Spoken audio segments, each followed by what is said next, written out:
James Reed, a gifted software engineer, cherished his quiet suburban life with his wife, Jenna, and their spirited daughter, Ellie.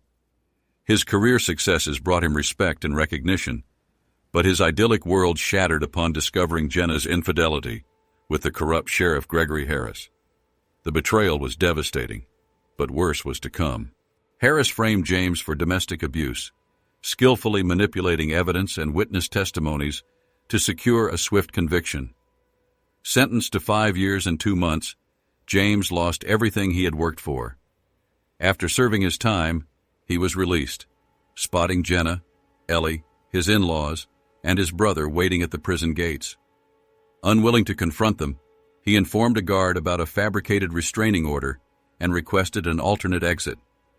The guard, understanding his unease, guided him through a back route. Meanwhile, Jenna, learning of his departure, wept, realizing the extent of his desire for no contact. James walked briskly to the bus station, reflecting on the devastating 6 years that had transformed his life. At 40, he had been a successful engineer specializing in cutting-edge AI and security systems, often working on government contracts. His spacious home near a nature reserve boasted a garden and a custom-designed office, built with the proceeds from a successful internet search engine he created in his 20s. A quiet, thoughtful man, standing 6'2" with dark blonde hair and light brown eyes, he enjoyed cycling and hiking, though he preferred less strenuous activities. Shy yet charming, he loved reading and possessed a remarkable memory for books. 6 years prior, Sheriff Harris had commissioned James to optimize the town's traffic light system. During the project, Harris developed an infatuation with Jenna. The day James completed the assignment, he returned home to celebrate, only to find an unfamiliar car in the driveway. Assuming guests, he entered the house and discovered Jenna and Harris together. "What the hell is going on here?" he demanded. Harris, smirking, replied, "I'll let you two talk this over," before leaving with a mocking grin. Jenna, embarrassed, tried to defuse the situation. "Can we discuss this?" she asked. Furious, James retorted, "Pack your things and get out. I want you gone when I return." Jenna, attempting to regain control, threatened, "If you try to divorce me, I'll make sure you lose everything. You'll never see Ellie again." Appalled, James responded, "This is insane. I won't be blackmailed. I'm leaving. Be gone by the time I get back." Jenna said nothing and retreated to the bedroom. Minutes later, James was in his car calling his lawyer. The next morning, James met with his friend and attorney, Michael Freeman. "Coffee?" James offered. "Sure, but decaf at this hour," Michael quipped. James explained the situation, detailing Jenna's threats and Harris's involvement. Michael was alarmed. "Sheriff Harris, this could get messy. He's dangerous." James quickly decided, "Draft the divorce papers. I'll give you power of attorney to handle everything." Michael agreed, but as he prepared to leave, 5 officers burst in, guns drawn. "Which one of you is James Reed?" one shouted. "I am," James answered. "You're under arrest," the officer declared. "For what?" James asked, stunned. "Your wife and daughter claim you assaulted them," the officer replied. Michael interjected, "Don't say anything, James. Where are you taking him?" "M Street Station," an officer responded. "Be careful, James. Don't speak without me," Michael urged as they led him away. Before leaving, Michael secured a flash drive and informed his fiancée, Lisa, of the situation. When Michael arrived at the station, he was told to wait. An hour later, he learned James had been transferred. Realizing Harris was orchestrating a cover-up, Michael called the judge. "This is Judge Franklin. Why is Mr. Reed's lawyer being denied access?" he demanded. The officer stammered, "It's a clerical error, sir." The judge ordered immediate access and demanded accountability. Eventually, Michael reached James in his cell and began recording. "Did they try to interrogate you?" Michael asked. James replied, "They threatened me, tried to force a confession, and withheld water and bathroom access. Eventually, they brought me a disgusting cup of tea. I'm terrified of what's next." Michael sighed. This is a setup. I'll assign a colleague to handle your criminal defense. I'll focus on your divorce. Agreed, James nodded. Do whatever it takes. Don't forget the power of attorney. 6 months later, James Reed faced a hopeless trial. Photographs and testimonies from Jenna, Ellie, and 2 other women painted a damning portrait of him as a violent abuser. James had no alibi since his hard drives malfunctioned during testing, and he decided against disclosing his backup system. The prosecutor depicted James as a neglectful father and an unfaithful husband, while Jenna and Ellie avoided eye contact. James sat composed, even as the jury delivered a guilty verdict. The judge sentenced him to 5.5 years, with the possibility of early release after 3.5. James, however, suspected he would serve the full term due to Harris's influence. When the sentence was read, Jenna turned pale. Screaming while Ellie wept, Sheriff Harris, by contrast, smirked with satisfaction. Later in his cell, James received a thick envelope from a woman who simply said, "You've been served." James handed the envelope to Michael. 2 weeks into his sentence, Michael visited to discuss the divorce. The envelope contained not only divorce papers, but also documents for Harris to adopt Ellie. The pain of signing was palpable, but James did so, unwilling to drag Ellie into further turmoil. Jenna's demands included the house, half their savings, $5,000 a month for 5 years, and an educational fund for Ellie. Michael activated a small, high-frequency device to ensure their conversation remained private. James gritted his teeth. "The house was mine before we married. That's not happening. Offer her a lump sum of $1 million, no property, no educational fund." Michael nodded and began drafting the counterproposal.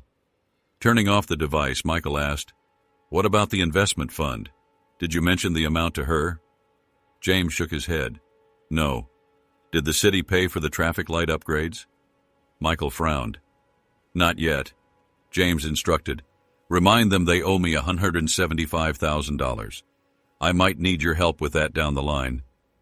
As Michael left, he felt a mix of sadness for his friend's unjust situation and relief at securing enough funds for his own goals. The next day, James moved to a new cell. After a brief speech from the warden, he was led to his assigned location, where he encountered Forge, the prison's most notorious bully. Forge sat scrawling on a piece of paper. James, curious but cautious, cleared his throat. "If you tell anyone I write poorly, you'll die painfully," Forge growled. James blinked in surprise. "Nobody taught you?" Forge looked startled. "You're the first to ask. I've been working since I was 8. James asked, "What are you writing?" Forge muttered, "A letter for my grandma's 87th birthday." James offered, "I can help dictate it, and I'll write it for you." Forge shook his head. "No, I want to write it myself, but you can rewrite it when I'm done." James nodded. "That's a good idea." Forge grinned and thumped James's shoulder. "Careful," James joked. Then he asked, "Do you want to learn to read and write?" "I could teach you." Forge's eyes filled with tears. "Yes, but don't tell anyone," he whispered. James reassured him. "Why would I? You're trying, and that deserves respect. I'm James, by the way. What's your name?" "Darren Fleming, but everyone calls me Forge." "Forge?" James asked, intrigued. Darren nodded. "I've been through the fire, and I've come out stronger. It's what the guards started calling me when I first showed I was more than just a brute. Now it's stuck." James smiled. "Sounds fitting." 2 weeks later, James was surprised to receive visitors. His brother had disowned him, and Michael wasn't scheduled.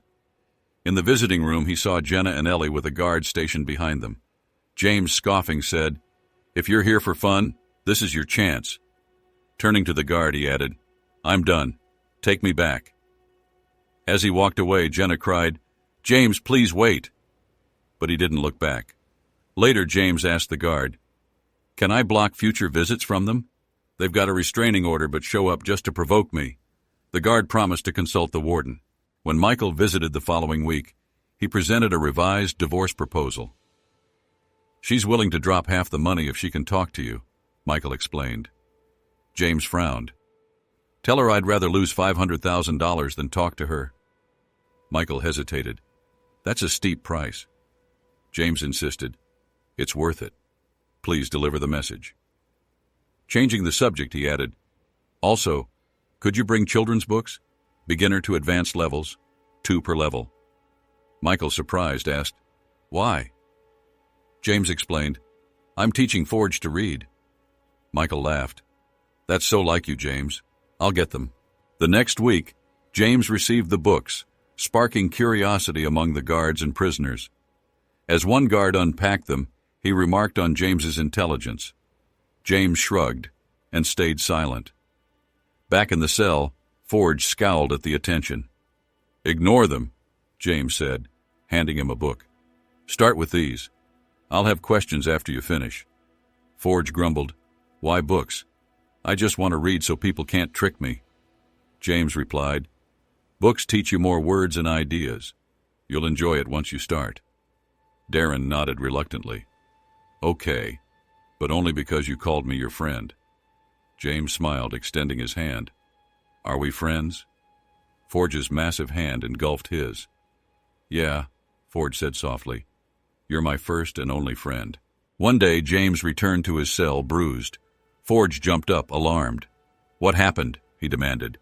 James groaned. My wife wants my house. Harris sent some goons to persuade me. Forge growled. They'll keep trying until you give in. James shook his head.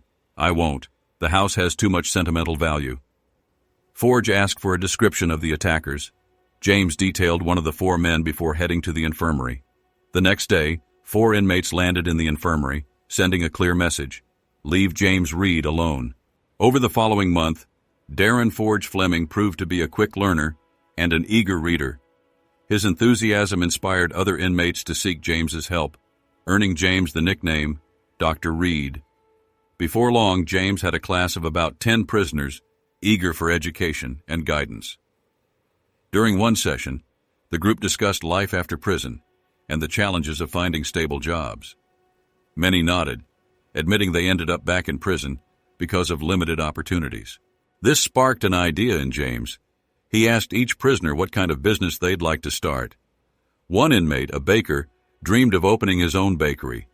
James called it a math assignment and encouraged him to write a plan. Darren, meanwhile, expressed interest in working in security. Smiling, James said, Who better to catch a thief than a reformed thief? You're my head of security, Darren. In his gruff voice, Darren agreed, and the two shook hands.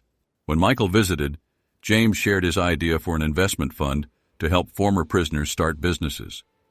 Michael agreed to handle the legal aspects while James managed the finances, and they sealed the deal with a handshake. Michael then brought good news. Jenna signed the divorce papers. She's only taking half the savings.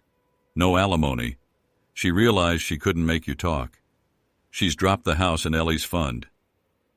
James signed the documents, reflecting on Jenna's change of heart. 6 months later, he was officially single, and the investment fund he and Michael created was thriving. It helped many former inmates build stable lives, earning James immense respect among prisoners and guards alike. His lessons had grown so popular that he was given a dedicated room, which reduced tension in the prison and made the guards' jobs easier. One day, a social worker asked James, "Why aren't you on the parole list?" James replied frankly, "The warden's friends with Sheriff Harris and submits negative reports. Plus, I don't want parole. If I get out early, Harris's men might frame me again. In a year, I'll be free for good." The social worker frowned. "You don't trust the legal system?" James shook his head. "I was framed by the sheriff and my ex-wife. I can't prove it, so no, I don't. Please, let's not talk about fairness." The social worker left perplexed but respectful of James's position. James regularly attended self-defense classes, where Darren insisted he learn to fight efficiently and without hesitation. Over nearly 4 years, James had lost weight and gained muscle, a transformation driven by Darren's rigorous training. After perfecting striking techniques, Darren taught him dirty fighting methods to neutralize threats quickly. One evening, a guard intercepted James on his way back to his cell. "The warden wants to see you now," the guard said. James's stomach dropped. "Am I in trouble?" Should I shower first? He asked nervously. No time. Move it, the guard replied. Minutes later, James entered the warden's office. The guard was dismissed, leaving James alone with the warden. I hear you know computers. Is that true? The warden asked. James replied cautiously. In a past life, I was a programmer. Are you any good? The warden pressed, sensing a trap. James answered. If it's a software issue, I can probably handle it. Hardware is trickier. The warden gestured to the computer. It's a software issue. Fix it. James examined the computer and found a poorly hidden keylogger alongside incriminating files. Realizing the setup, he devised a plan. When the warden returned with a guard, he reported, I found illegal videos and a keylogger. There's also a worm damaging files. You could claim I downloaded them, but the ISP logs would clear me. I'll fix this, but I need written confirmation that I'm not responsible and unrestricted internet access. The warden, realizing his scheme had failed, reluctantly agreed. Over the next week, James worked at night, removing the keylogger and illegal files while installing his own covert monitoring tools. Curious about his old home, James accessed his private security system and was outraged to find Sheriff Harris overseeing illegal activities there. Seeing an opportunity for revenge, James created a program to monitor and record live footage from the system. He also replaced the keylogger with a subtler version and left a minor issue to ensure the warden would call on him again. A year later, as James wrapped up his sentence, the warden burst into the office. Are you done yet? He demanded. Just finishing up. Call me if there's a problem, James replied smoothly. The warden grunted and dismissed him. Back in his cell, Darren noticed James's smirk. What's up? You look like a cat that ate the canary, Darren teased. Revenge, Darren. First, I need Michael to deliver a letter, James said, reaching for a pen and paper. A week later, an FBI agent read James's letter with mounting interest.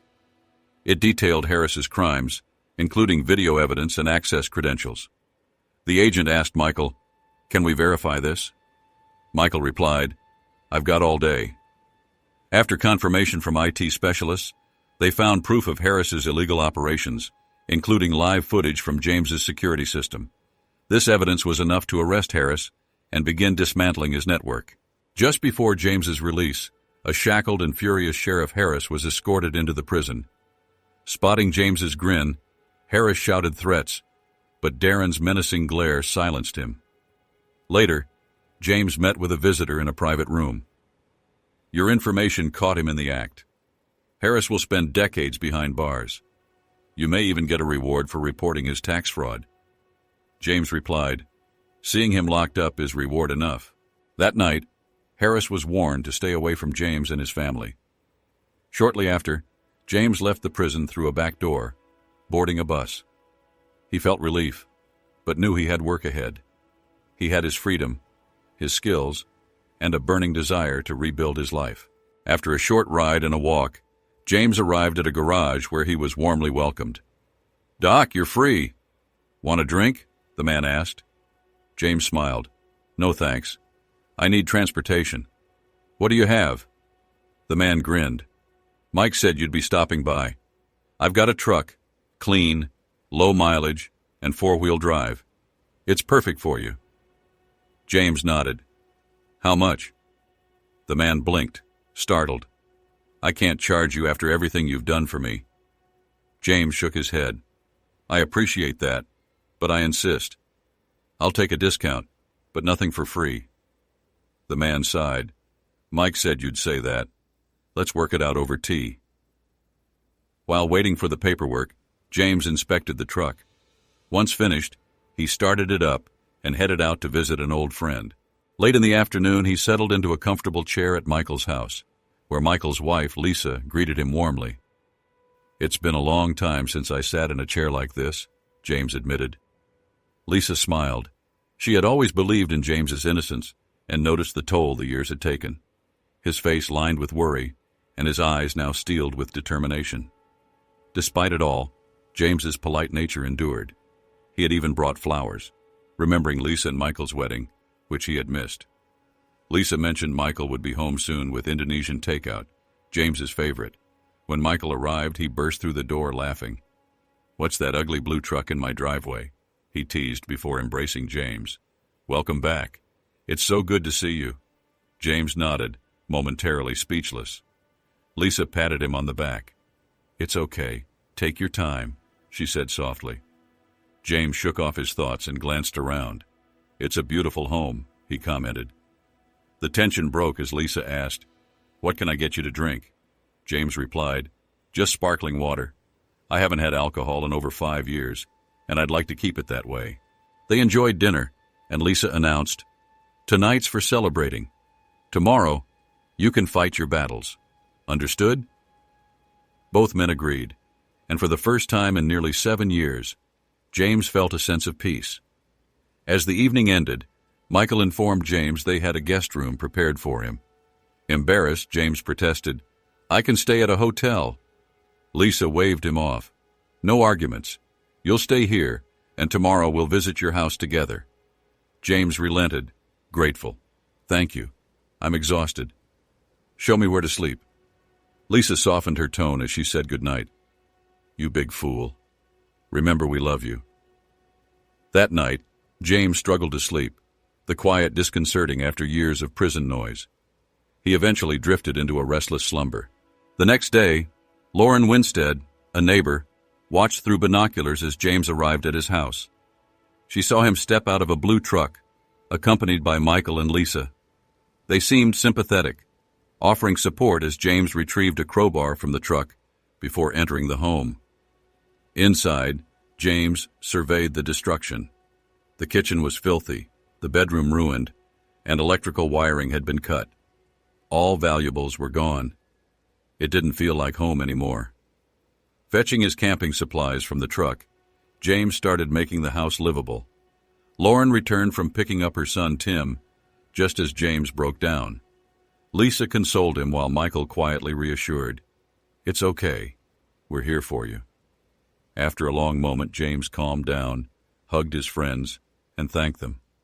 "I don't know what I'd do without you," he admitted. Lisa hesitated before asking, "Are you sure you want to stay here?" "It's awful. Come back with us." James chuckled. "This is my home.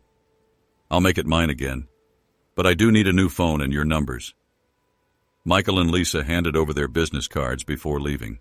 As they walked to their car, Lauren approached. "Good morning. I'm your neighbor. Can I ask something?"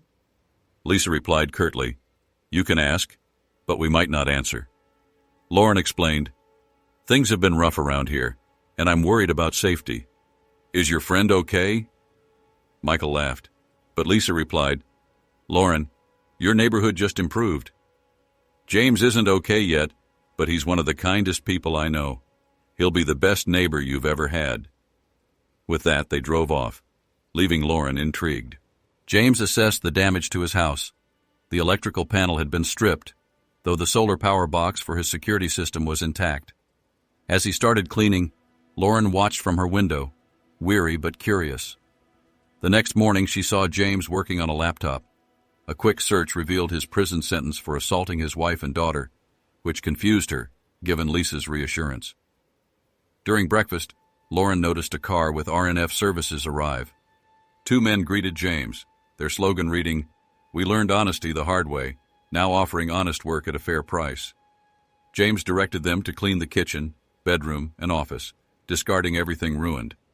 Later, another truck arrived to haul away the debris. That evening, a van led by a woman pulled up.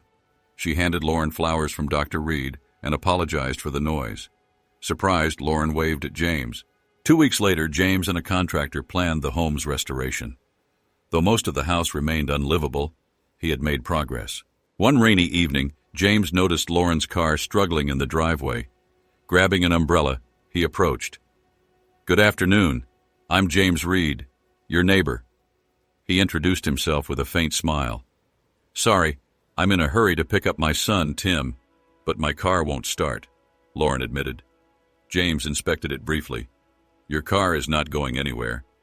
You can take my truck or let me drive you, if you don't mind being seen with an ex-con," he offered. Lauren hesitated before saying, "I'm more afraid of driving your truck. Could you take me?" James nodded. "Grab your coat. I'll lock up the house." Embarrassed, Lauren whispered, "I can't afford repairs right now." James stopped her. "Neighbor, I'm offering help. No strings attached. Just a friendly face and maybe some coffee sometime." Flustered, Lauren replied, "I'm sorry for being rude. I'm Lauren Winstead." "Yes, please, if you can fix it." James called a contact on speakerphone. "Doc, what can I do for you?" came the reply. "Hey, Jill, can you have David check my neighbor's car? The keys are in it. We're off to pick up her son," James instructed. "Of course. Anything else?" Jill asked. "Just have David call me with the details." "Thanks," James replied with a chuckle. "Good to know a new phase is starting soon. Looks like I'll need an assistant."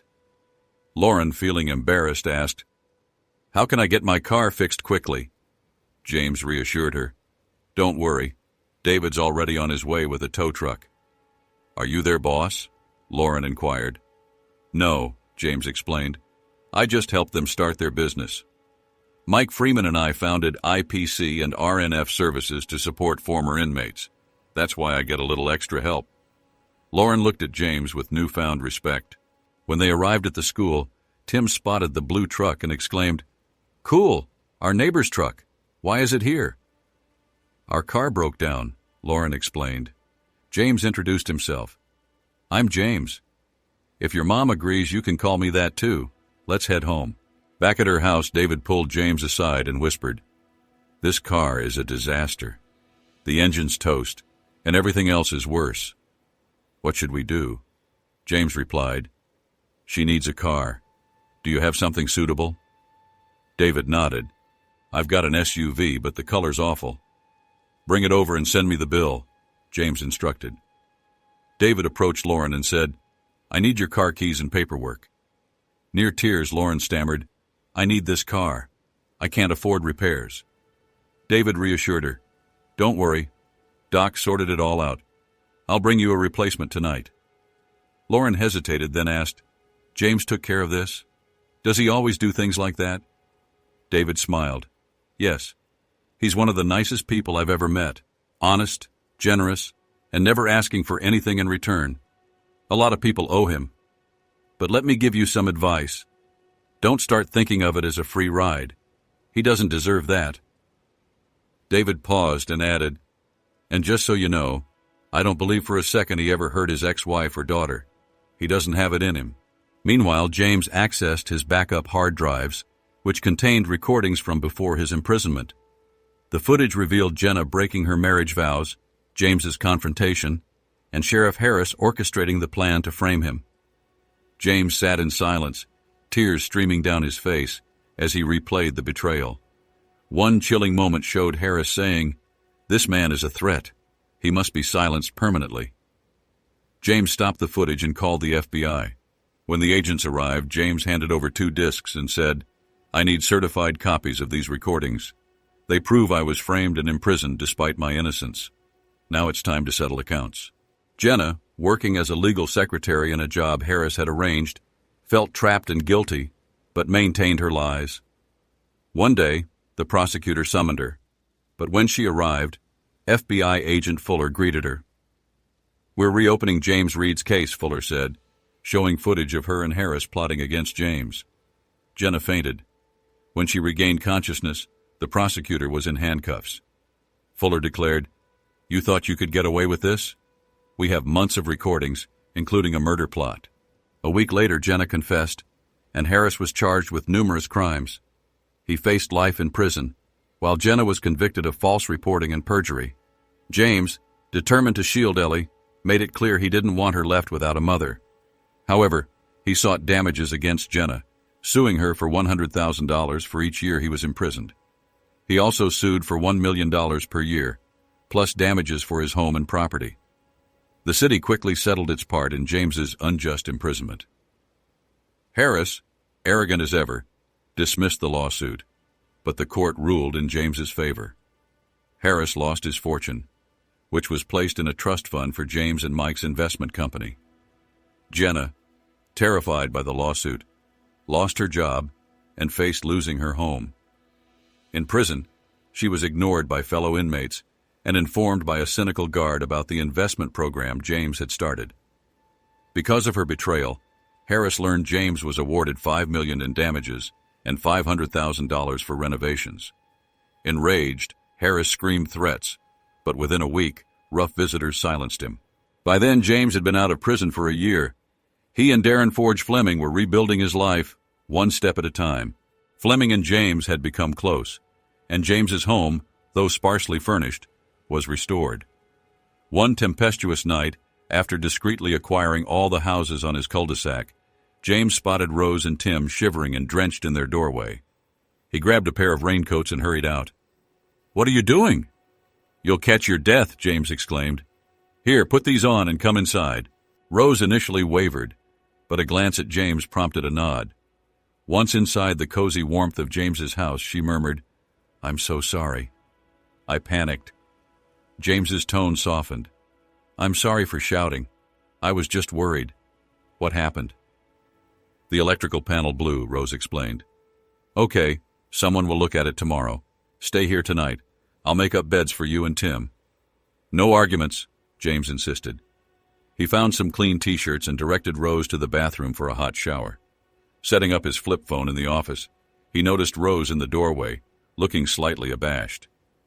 "Do you need something?" he asked. "Yes, you big idiot. I need to thank you." "Can I kiss you goodnight?" Rose asked, kissing his cheek, then hesitating.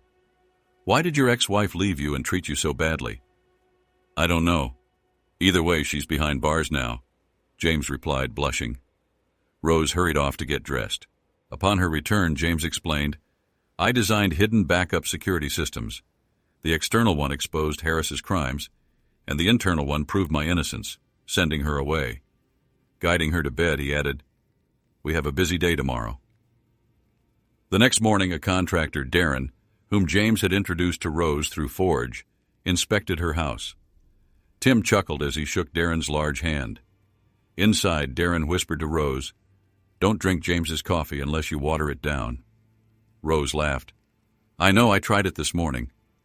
The contractor declared Rose's house nearly uninhabitable. Tearfully, Rose confided, "I don't know what to do. My landlord is my ex, and he won't sell." James acted swiftly. "Darren, install a lock on my bedroom door for Rose and give her the keys. Also, deal with the landlord later."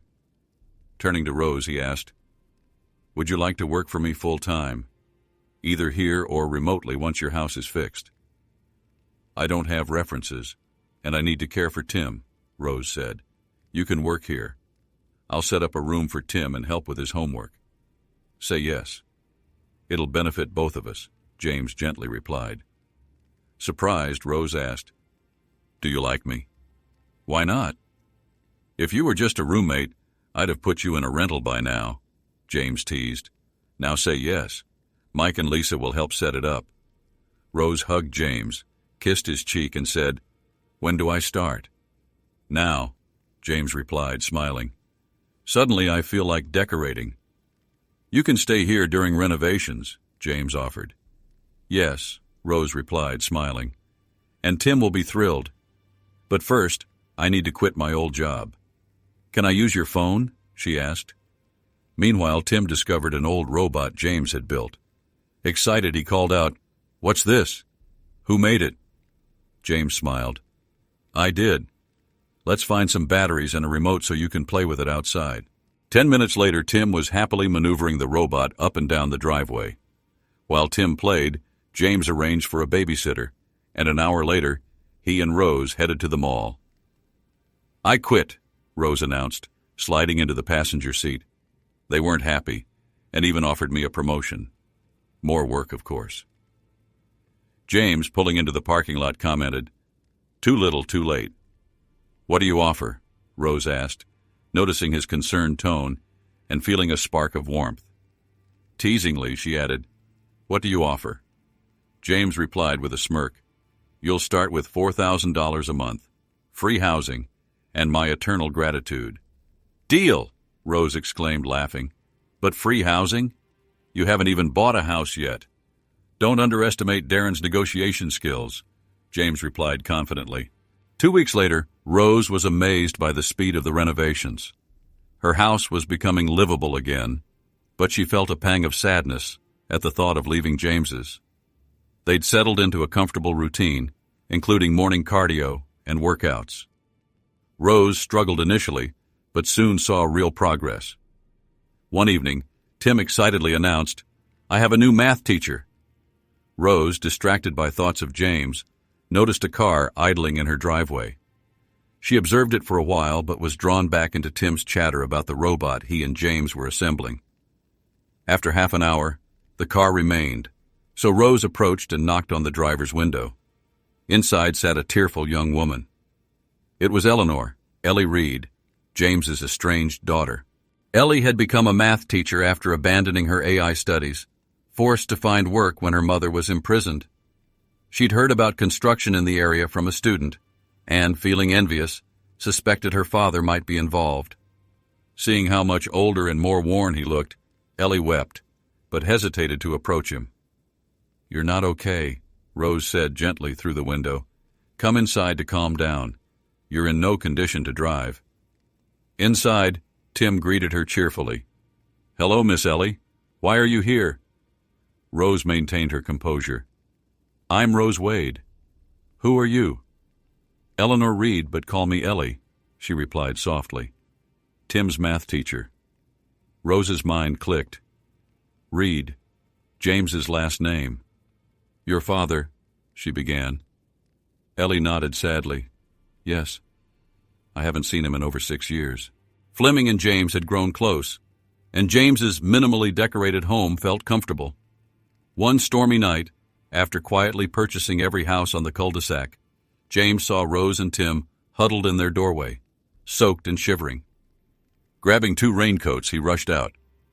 "What are you doing? You'll freeze," James yelled. "Here, put these on and come inside."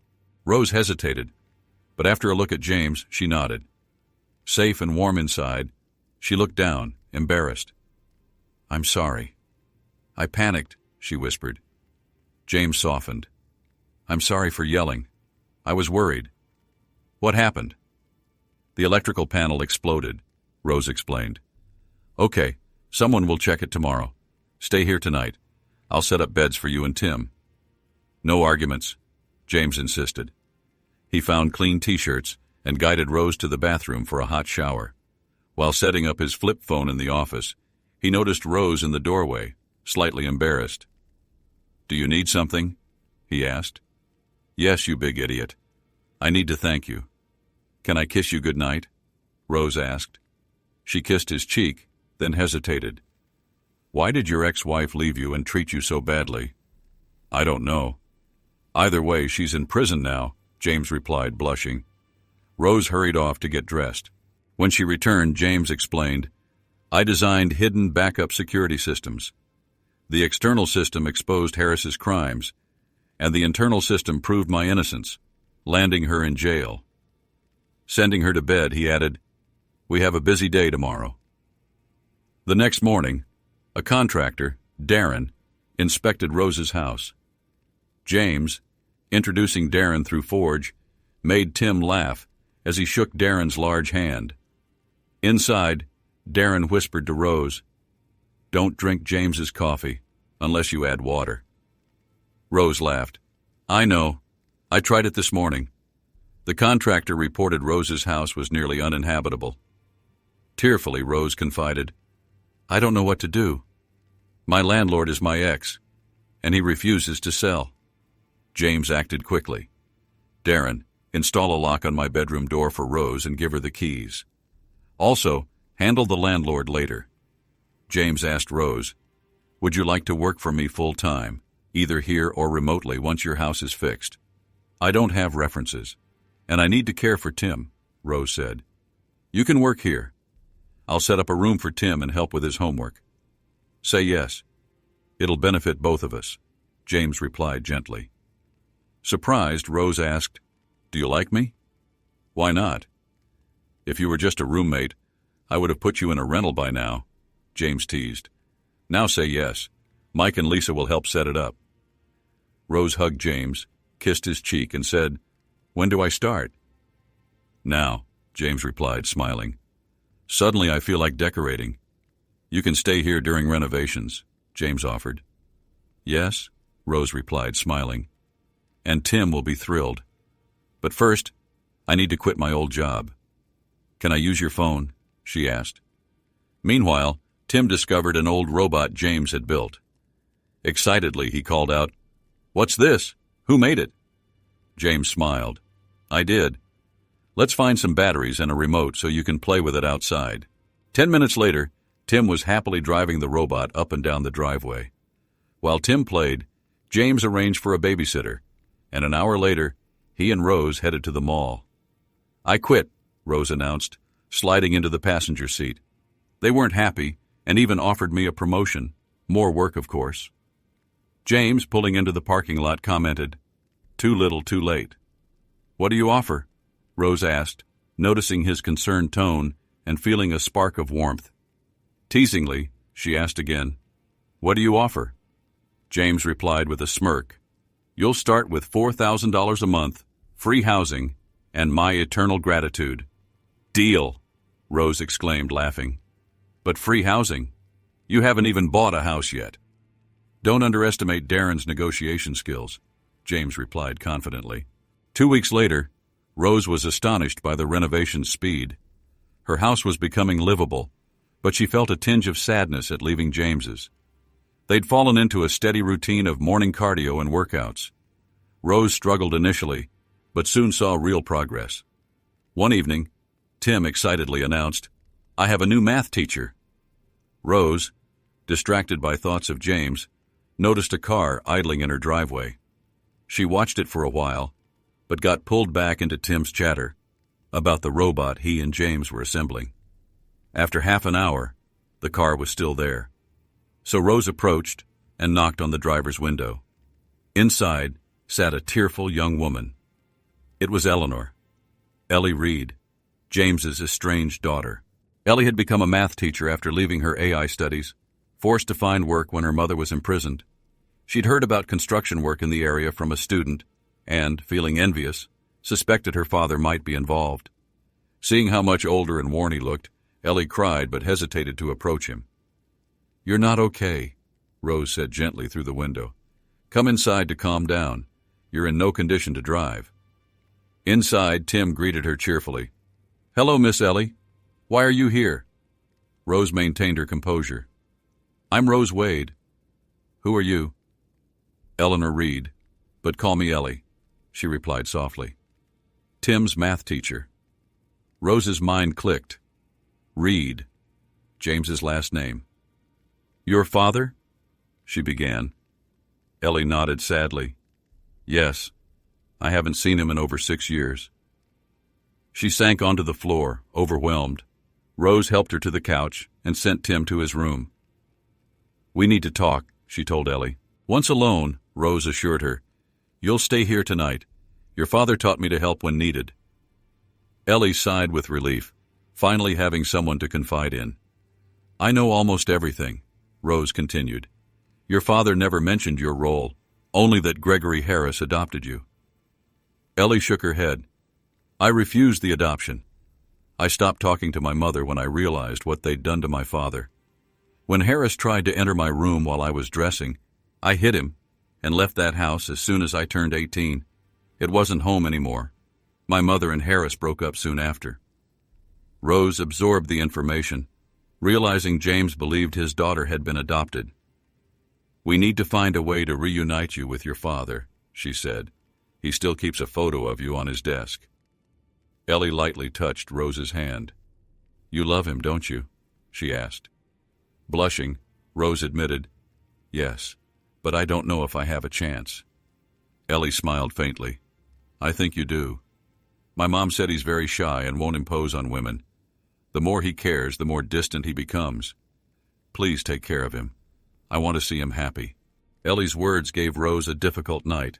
Determined, she decided to start showing James how she felt. The next morning, Rose entered the gym wearing a crop top. James, already training, noticed her improved fitness, and smiled. Halfway through the workout, Rose tested Ellie's advice. "Can I take the day off? I need to relax and buy some clothes. Tim's at school until 5. "That's a great idea," James replied. "Can I join you? I could use a break too." Rose pretended to consider. "I'd like that. You can help me choose." James hesitated. "Are you sure? I mean, I'm also your employee." "Yes, but you're also a dear friend," Rose said, kissing his cheek. "But one rule, no work talk." "Got it," James said with a grin. At the mall, Rose encouraged James to upgrade his wardrobe, shedding his convict image. She teased. She teased him at a lingerie store, aware of his reactions as she tried on dresses and admired her figure. One particular dress caught his attention, while another she loved but couldn't afford. In the sportswear section, James discreetly spoke to the saleswoman, ensuring she set aside Rose's favorite items. Later, they playfully argued over lunch, which James insisted on paying. When Rose unpacked her bags at home, she discovered an extra one with her favorite perfume tucked inside. She smiled, realizing James had noticed her preferences. "Maybe I really have a chance," she thought. The next day, Rose arrived at the gym wearing tight leggings. She caught James watching her in the mirror, though he tried to act casual. On the third day, nearing the end of their workout, Rose's eyes welled up. Concerned, James immediately approached. "What's wrong, Rose? Why are you crying? Can I help?" For pennies or pounds, Rose thought. "I have a problem with a man," she admitted. "Is he hurting you?" James asked, his tone serious. "In a way. The problem is I love him, but he doesn't respond to my advances." "Any ideas?" Rose said, holding back a smirk. James hesitated. "Rose, I'm probably the last person to ask, but I'll try. If he's that stubborn, he needs a wake-up call. He'd be a fool to ignore you. You're smart, beautiful, and have a big heart. Be straightforward. He'll come around." Rose stood, turned to James, and sat on his lap. Blushing, she asked, "I'll be straightforward then. James, will you make love to me here or in your bed?" James was stunned. "You mean me?" "Yes, you," Rose confirmed.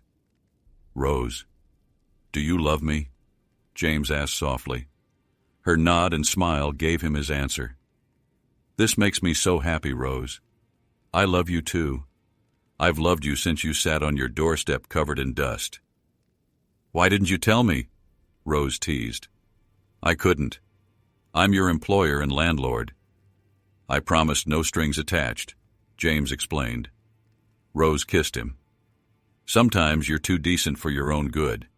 Now take me to the bedroom." James took her hand and led her there, closing the door behind them. Later, Rose said, "James, it's time to pick up Tim from school. One of us needs to shower." "Why don't we shower together?" James suggested with a grin. "No way.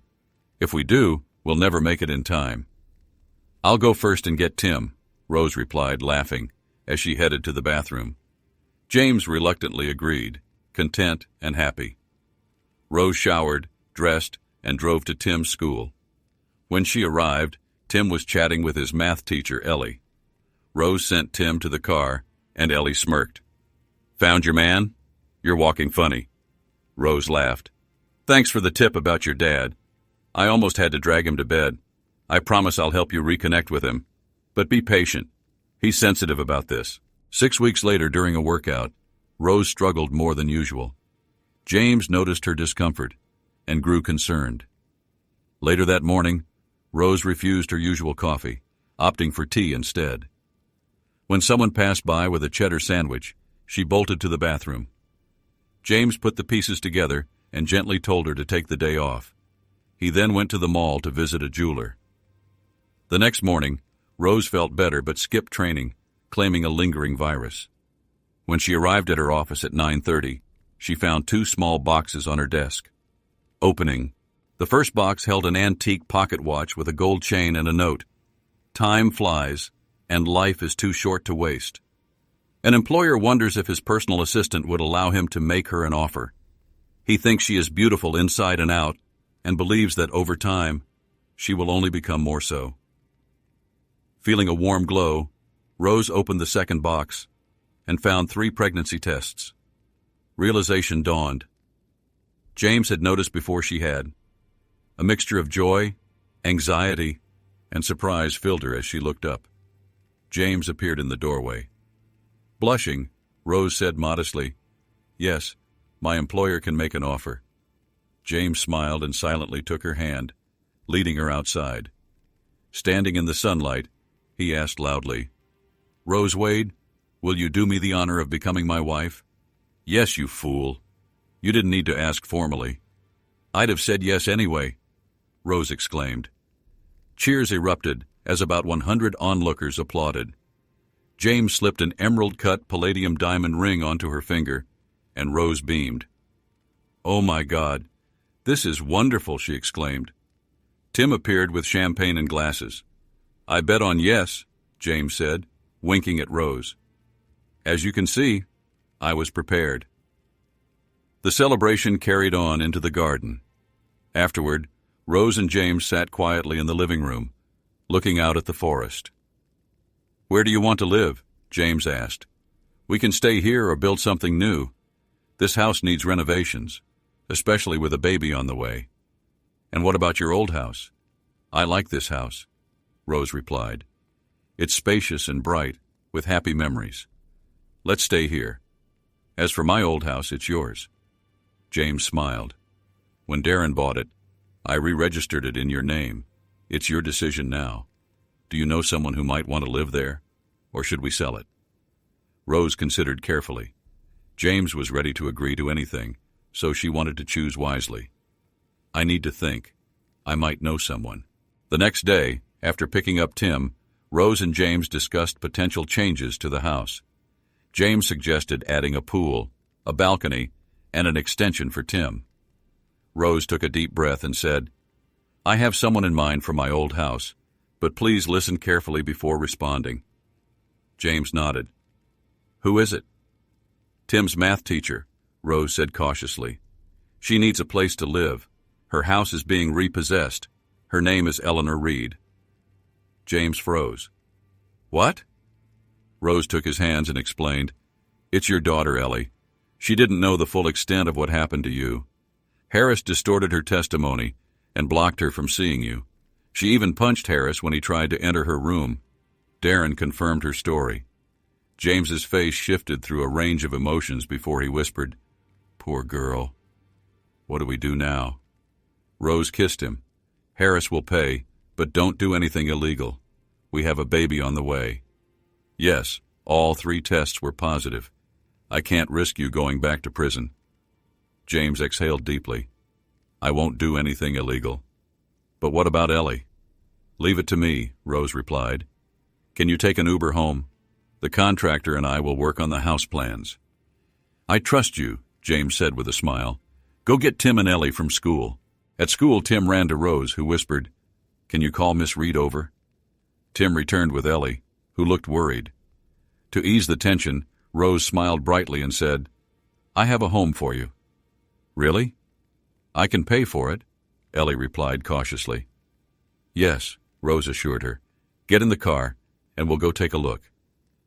Ellie hesitated, but decided to trust Rose. When they arrived at Rose's house, Ellie seemed confused. "This is your home," she said. "No," Rose replied. "I'm getting married, and you can afford it.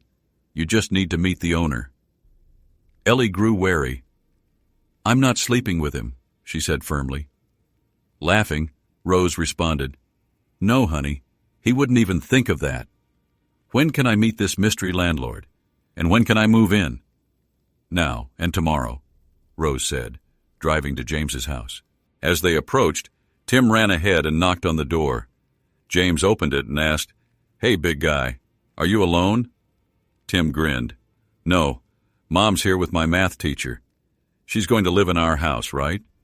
James looked at the 2 women, his voice softening. "Oh, wow, 2 of the most important women in my life. Together." As they came closer, He whispered, "Ellie, you've become such a beautiful woman. Can I hug you?" Ellie flew into his arms, crying, "Daddy!" They held each other tightly until Rose gently called them inside. Later, Ellie and James sat in his office, catching up. "Are you really offering me Rose's house?" Ellie asked hesitantly. "Yes, but there's one condition," James replied. "Your mother isn't welcome here, not in my garden or on my doorstep. She's still your mom, and I won't interfere, but she stays away from me." Before Ellie could respond, a loud knock interrupted them. James glanced toward the door and said, "That's Darren. Only he knocks like that." As he opened the door, Ellie heard Darren's deep voice. "Doc, may I introduce my son, Billy?" Hearing this, Ellie rushed to see what was happening, passing Rose on her way. Darren continued proudly, "Billy makes me proud. Even with a father in prison, he became a teacher. When he said he wanted to meet you, so I thought I'd tag along." Billy, embarrassed, stammered, "Good to see you, sir. My father told me a lot about you. Actually, I came to ask." "Okay, ask away," James said with a smile, though the silence grew awkward. Billy cleared his throat. "Alone, please." James nodded, leading him to the office. Noting that Ellie had already left the room, he motioned for Billy to sit and asked, "How can I help you?" Billy blurted out, "Sir, I want to ask Eleanor to marry me. We've been in love for a long time, and I'd like your blessing." James smiled knowingly and called out, "Ellie, I know you're listening. Come in and introduce yourself properly." Ellie entered with a bright smile. "Yes, Dad?" "This young man wants to marry me and is asking for your blessing." "Should I give it?" James asked teasingly. "Yes, please, Dad," Ellie replied, her eyes glowing. James extended his hand to Billy. "You have my blessing, son. Take care of my daughter. Now let's celebrate." As they returned to the living room, Ellie held James back and whispered, "Dad, Billy doesn't know yet. You're going to be a grandfather in about 7 months.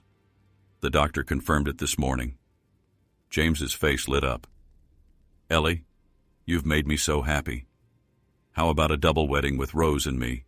That would be wonderful." "But let's discuss it later," Ellie agreed, grinning. In the living room, Rose was chatting with Darren, unaware of the news. James sat down as Billy turned to Darren, saying, "Dad, meet my future wife, Eleanor. Mr. Reed just gave us his blessing. Can we have yours too?" Darren's face lit up. "Of course. If it makes you happy, you have my blessing." James hugged Darren.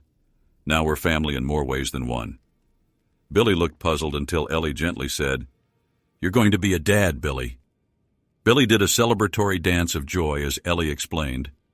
"When we decided to start a family, we wanted to have kids while we were still young. Your first try was a success. So, Mr. Fleming, you have a daughter and a grandchild." 2 weeks later, Jenna met Ellie for coffee. "You look radiant," Jenna said. "Yes, Mom. I have a place to live and I'm getting married," Ellie replied, her voice steady. "Where are you living? And when is the wedding?" Jenna asked. Ellie shared the address, enjoying her mother's surprised reaction. "It's next to where Dad lives." "We reunited," Ellie added. Jenna's face fell.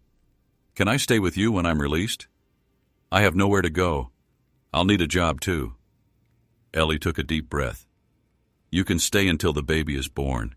I'll need the room after that. You mentioned RNF services. They help convicts find work. You're expecting a baby? Why didn't you tell me?" Jenna asked, her voice rising. Ellie's tone hardened. "Dad told me to stay in touch with you. Otherwise, I wouldn't have. You cost me 6 years with him because you were too selfish and cowardly to do the right thing. I don't understand how you fell for Harris when you had Dad. How could you do this?" Jenna was stunned by Ellie's outburst, realizing how deeply she had hurt her daughter. She had tried to be a good mother, but had never grasped how much Ellie valued her father. As Ellie left, Jenna was left reeling, feeling the weight of her actions and their consequences. When Jenna moved into Ellie's house, she was greeted with a cold but civil welcome. "Welcome back, Mom." "You're our guest," Ellie said. "This is Billy Fleming, my fiancé and the father of our child. You can use anything in the house while you look for a job. There's a laptop in your room." Jenna looked down. "I tried RNF services, but I felt like I was being avoided." Billy interjected, "I'll ask my father. He has influence at RNF. He also made sure you were treated with respect in prison." "What does your father have to do with my ex-husband?" Jenna asked suspiciously. "Mom, don't even start," Ellie said firmly. "Dad wants nothing to do with you. Understand?" Billy explained James and Darren's connection, further unraveling Jenna's understanding of the situation. Jenna rested in her room but secretly hoped to rekindle something with James. Later, Darren visited Jenna, startling her with his imposing figure. "Good afternoon," he said. "Billy told me about your job struggles. Your association with Harris made things complicated. James felt responsible for the evidence that sent you to prison, so we had to isolate you. Now I hear you're looking for work." "Yes," Jenna replied. "I'm a registered accountant and paralegal." "Perfect. My company, Beckman Investments, needs an accountant. You'll get a 1-month trial with free housing. If you're competent, you'll receive a permanent contract. But there's a condition. You must not contact James. I'll be your direct superior. Do you agree?" "I don't have a choice, do I?" Jenna asked bitterly. "Of course you do. You can refuse," Darren said calmly. Jenna agreed, shocked by the distance James maintained. As Darren left, she saw him warmly greeted by James through her binoculars. Jealousy surged when she spotted James embracing a pregnant woman with curly hair on his porch. She realized that woman was Rose and felt a deep pang of regret and loss. The day before Ellie's wedding, Jenna learned that James and Rose would also marry at the event. Though devastated, she attended. At the reception, she felt like an outsider, but forced herself to mingle. The atmosphere was joyful, with little alcohol and traditional dancing. During a dance with Billy, she noticed Ellie and Rose speaking with James, who looked worried. As the dance ended, Jenna felt a gentle touch on her shoulder. Turning, she saw James up close. She noticed his sad but resolute eyes. Overwhelmed with guilt, she began to sob. "I'm so sorry for all the pain I caused," she said. "Jenna," James said evenly, "I'm glad you feel remorse. We're dancing because Rose convinced me to have compassion for you.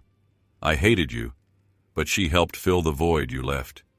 We're dancing as strangers with a shared past. For Ellie's sake, I won't avoid you anymore. But don't mistake this for forgiveness. It will take time to even consider calling you a friend." Jenna clung to him, crying quietly. "I don't deserve your kindness," she whispered. "There are people willing to help you," James said softly. "I've provided the basics, but the rest is up to you." That night, Ellie offered Jenna a choice: stay the night or return home. Jenna chose to leave, and Mike and Lisa drove her back. During the drive, Lisa said gently, "You're alone and must reckon with your mistakes. James doesn't want to rob Ellie of a mother, but you need counseling to move forward. If you agree, tell Darren." At home, Jenna collapsed onto the sofa, overwhelmed by remorse. She realized James had truly moved on and found happiness. Now she needed to try and do the same.